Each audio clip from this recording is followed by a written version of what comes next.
Welcome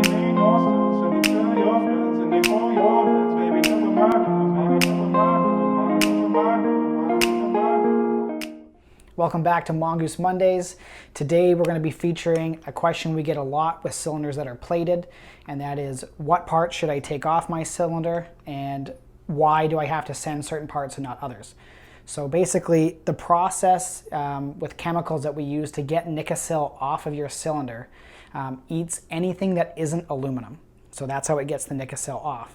But it will also destroy anything steel that is left on the cylinder. So we have to remove your head studs, power valves, dowels, pins, anything like that has to come out or the solution will destroy it.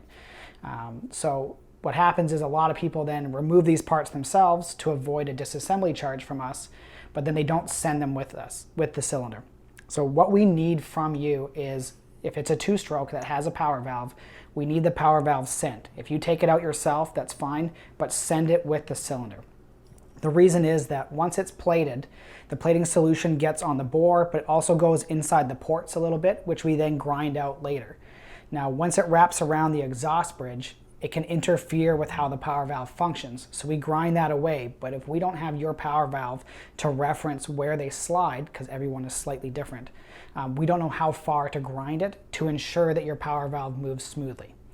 So as you can see in the cylinder, the power valve moves back and forth. The clearance is very small. So making sure that we grind out the right amount is crucial to the power valve function. So if you send it, we will verify it before you get it back. It's even more relevant if your cylinder is damaged, the exhaust bridge gets cracked, or there's a gouge in the cylinder that we have to repair. Once we do the repair, we have to grind the weld back to ensure that it's the same bore size and port height sizes that you had before. Having the power valves here ensures that we can check them, do the repair, do the grind, and then put them back and have them function as they're supposed to function.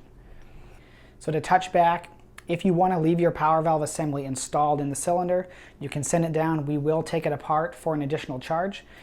Or if you want to take it apart yourself, please send it with the job so that we can do all the checking for you and you don't have to do it when you get the cylinder back. Additionally, if you don't feel comfortable reinstalling your power valve, for an additional charge, we will reinstall it and ensure that it functions properly before you get it back, so your cylinder is a bit more plug and play.